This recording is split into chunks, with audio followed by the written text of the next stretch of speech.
The University of Manitoba campuses are located on the original lands of Anishinaabe, Cree, Oji-Cree, Dakota, and Dene peoples, and on the homeland of the Métis Nation. We respect the treaties that were made on these territories. We acknowledge the harms and mistakes of the past. We dedicate ourselves to move forward in partnership with Indigenous communities, in the spirit of reconciliation and collaboration. The Distinguished Alumni Award in Professional Achievement recognizes graduates who have reached the pinnacle of their professional career and who have demonstrated a standard of professional excellence that inspires their colleagues and peers, exceptional leadership, and outstanding achievements recognized by their professional community.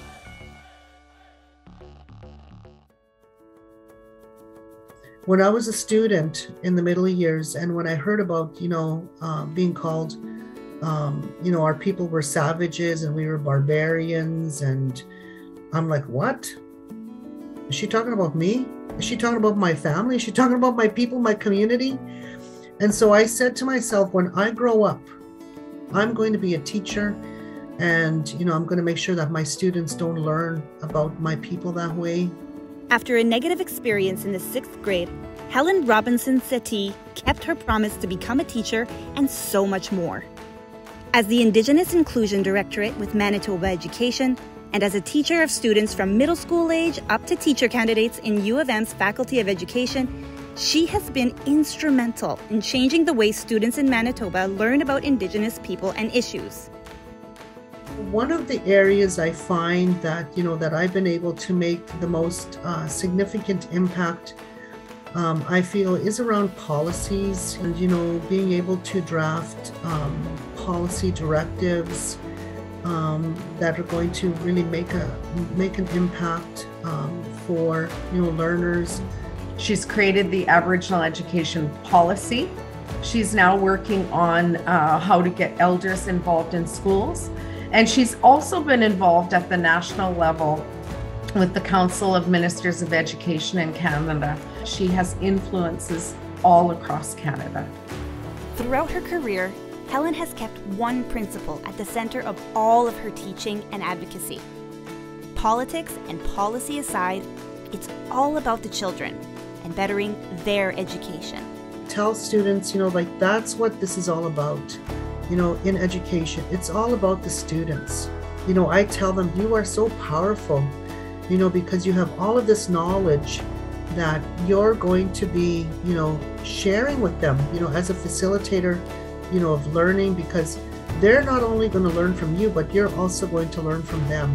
Go in there with a good heart, go in there with a good mind, go in there with a good spirit, and your career will be very rewarding. When it comes to making the world a better place or making education better for Indigenous children, Helen thinks about her children and her grandchildren. That really inspires her. Helen has also been involved in the Manitoba Indigenous Achievement Awards for 30 years. Helen has been the crux of the awards for a number of years. As the chair, she's inspired people to be involved. She's leveraged funds. She just has really gone above and beyond and really connecting with youth across Manitoba and ensuring that we lift them up as a community to really show them that they are important and their contributions are amazing.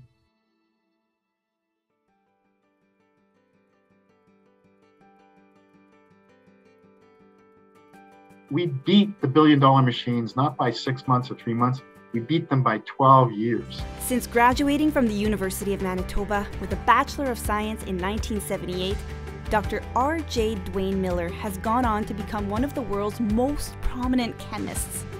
His team was the first in the world to capture the movements of an atom on film, despite having a fraction of the budget of other prominent institutions. It was November 2002 when the first atomic movie was recorded. We literally could watch atoms move. That is what I'm most proud of. It's still, when I think about that, you're like, you can't even imagine. You're 2 in the morning, you've worked 13 years on this problem, What Dwayne has done, or one of the work that Dwayne has done, has significantly advanced us in our understanding of reactions at the molecular level. We literally can watch atoms move in real time, one of the holy grails of science. And this led to an epiphany moment that solved the long-standing problem, believe it or not, with respect to enabling lasers to achieve the fundamental single-cell limit to minimally invasive surgery. The contributions he's done in the field of basic science are just phenomenal. But I remember being unsure about going to university, but they had these outreach activities. I can't remember, they're called Discovery Days, where I made gold pennies.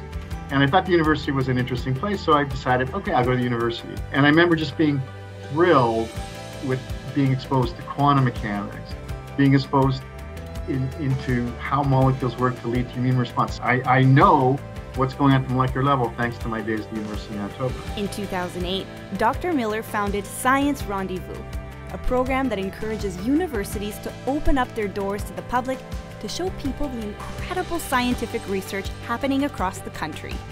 This is an annual science promotion event, the impact of which really cannot be understated. And the event inspires our next generation to get involved in science. It's like no other event in the country. And so in addition to his stellar scientific career, his promotion of science to the public will certainly be part of his lasting legacy. I have to say the University of Manitoba was a place where I really enjoyed learning. It was a place where I wasn't thinking about grades, I was thinking about understanding and that people wanted us to understand. And I decided to go to Stanford. I remember trying to go to Stanford and thinking to myself, I don't know, these guys and gals are all very smart. I don't know if I'm from the University of Manitoba. I don't know if I'm going to cut it here. And I have to say, I went through the courses and I thought, wow, I know this stuff. And I went, next level of courses. And then being the top student in my class at Stanford, that first year experience and seeing how well I did and that I was properly prepared has led me to a long time, love of the University of Manitoba. I really appreciate my time there, and they really did a good job with me.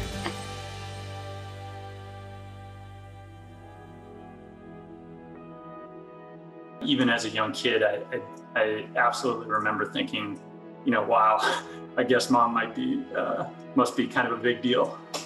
Dr. Norma Ramsay graduated from the University of Manitoba's Faculty of Medicine in 1968 as one of only 3 women in the program. She went on to the University of Minnesota, where she would revolutionize the field of pediatric cancer treatment. So back when she started, probably maybe 20-30% would survive. It was a dangerous journey. Now, about 80% of children, and these are people with terminal illnesses, will survive. That's the distance the field has come. And she's been an important part of that journey. She truly has had an exceptional career that has impacted our field internationally. She recruited international scientists and physicians to grow our program and to become one of the pioneers of marrow and transplant research in the world. And in doing so, has mentored hundreds, if not more, physicians and scientists. With the research, all this innovative care has brought hope to patients and made such a difference in the outcomes of these patients with life-threatening diseases. Dr. Ramsay didn't just change the lives of her patients and their families over the course of her career. While she may have been the one to break down the door as a woman in a male-dominated field, she made sure to hold it open for others. If you look around, bone marrow transplantation is becoming a female-dominated field, and that would be a great legacy. She just had that strong will and moral compass to stand up for what she believed was right, and would hold people accountable to doing the right things. Despite, mom's plethora of world-class accomplishments, I suspect she might be most proud of her family. I think the combo of, being a children's cancer doctor and having 2 children at home, she did a great job of balancing those 2 things to a level I don't quite understand how it was possible. One of the things I know Dr. Ramsay's proud of, it's helping to start the Children's Cancer Research Fund. This was started back in 1979. She had a patient, Katie Hedgeback, who unfortunately was dying from leukemia. She was 13 years of age. She had saved money for a 10-speed bike, and she asked her parents to take that money and instead, when she passed, to develop a research fund so that no child would have to suffer and go through what Katie did. And her parents worked with Norma to develop the Children's Cancer Research Fund. And since then, they've raised over $195 million for children's cancer research, and to help with quality of life for these children, and to help with education of other pediatric oncologists and transplant physicians. I know Norma is incredibly proud of CCRF, and it lives on. One of the things that I am personally most grateful for that Norma gave me was teaching me how to be, how to conduct oneself, how to be calm, how to be measured, how to handle difficult conversations, how to be kind to people, which I try to be in the way that she was. David and I are honored to accept this award on behalf of our mom, who unfortunately is suffering from Alzheimer's, and so can't speak for herself. And I think more broadly, she's so humble, she might not accept the award anyways. So we're proud to toot her horn on her behalf and happy to be here. So thank you.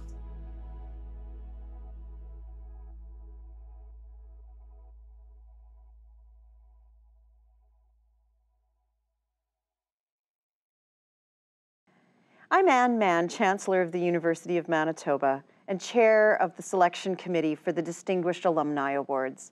It's my pleasure to sit down today with the recipients for the Professional Achievement category for a conversation. Good afternoon to all of you. I'm so happy to be with you today to talk with you and to celebrate the awards of professional achievement in the Distinguished Alumni Association at the University of Manitoba. To Helen and to Dwayne, I say welcome and bonjour. And to Eric and David Ramsay, I'd like to especially welcome you, the sons of our third award winner, Norma Ramsay. We're very pleased to have you here to both represent your mom today and to celebrate her.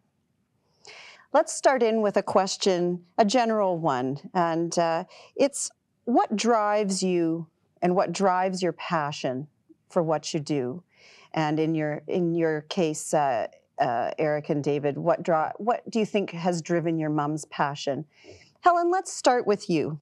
For me, like what drives my passion is, well, I'm an educator. And so for me, when I'm working in education, I'm always thinking about, the various decisions that I make, what kind of decisions that I make are going to impact not only my sons, but now I have grandchildren. I have a grandson and a granddaughter, and all the students that, that I've worked with over the years, and even the students now that, I'm able to impact change, through decisions around, policy, curriculum, assessment, and programs. And so that's what really drives me for, various work that I do and the passion that I have, in education. What about you, Dwayne? What drives your passion?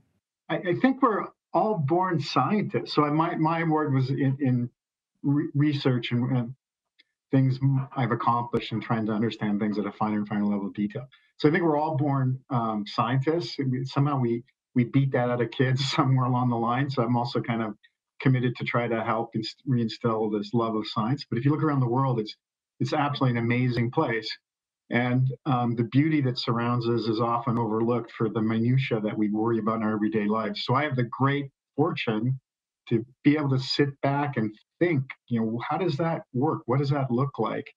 And at the end, I know that whatever's at the end of the tunnel, whatever we find out, it's increasing understanding of the world. And there's always something, it makes the world a better place. Mm-hmm. David and Eric, as you think back about your mom's career, very long, very accomplished, really respected with pediatric oncology. What do you think drove your mom's passion for the work that she did? I think our mom was always very passionate about children.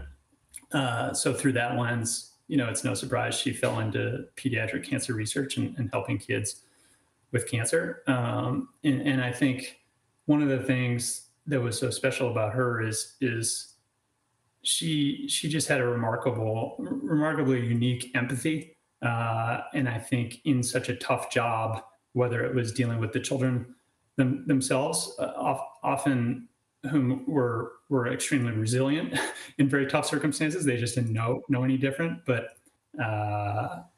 she was always passionate about children, and then her very unique ability to empathize with all the families involved under extremely difficult circumstances set her apart.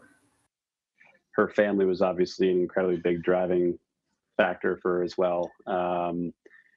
Having Eric and myself as her own children and balancing that life. But you can see throughout her career how much she prioritized that as well and juggled both things together, which was obviously very difficult.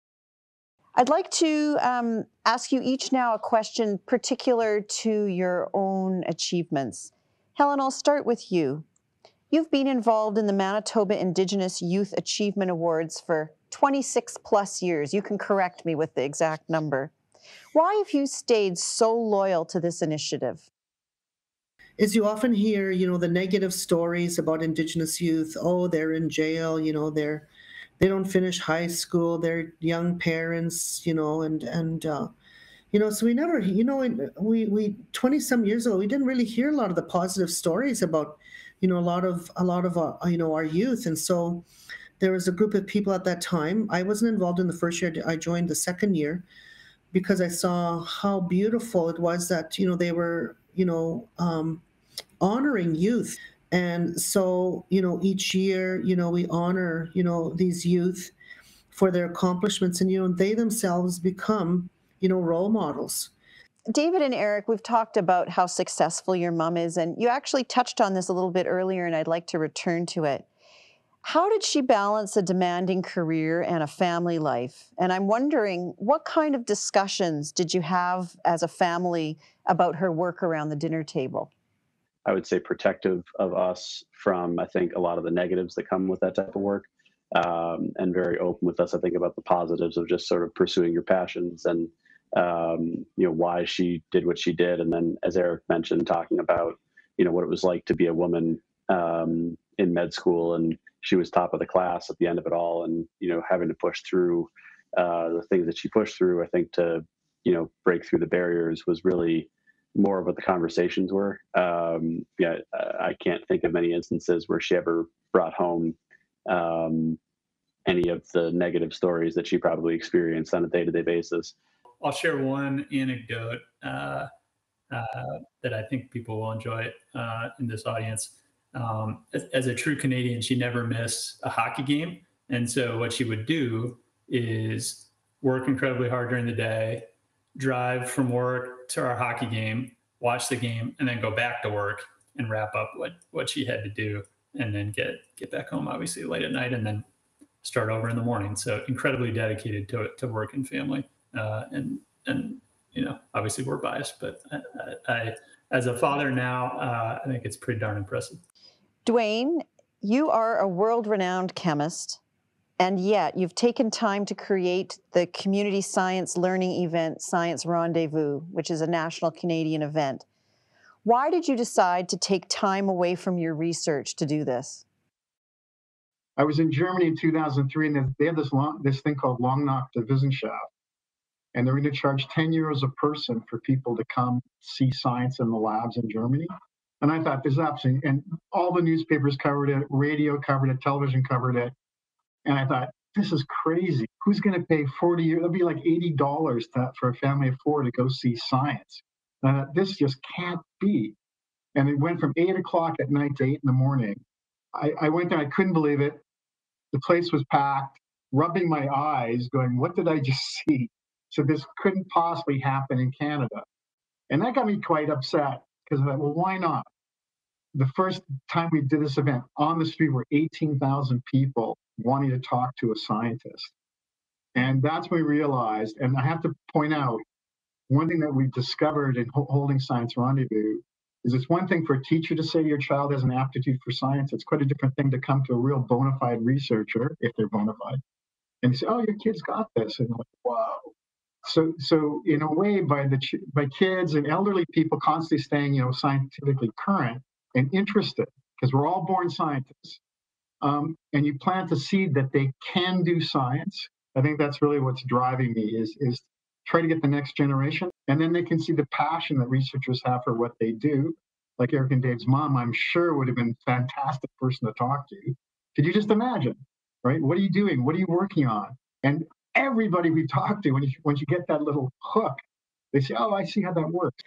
I want to thank all of you very much for being here with me and really with the audience today, and to congratulate you, Helen and Dwayne, and to congratulate Norma, your mom, Eric and David. At the University of Manitoba, we're very thankful and grateful that you have accepted these alumni awards and honored the university by doing so. So I want to thank all of you very much, and thank you for your time today.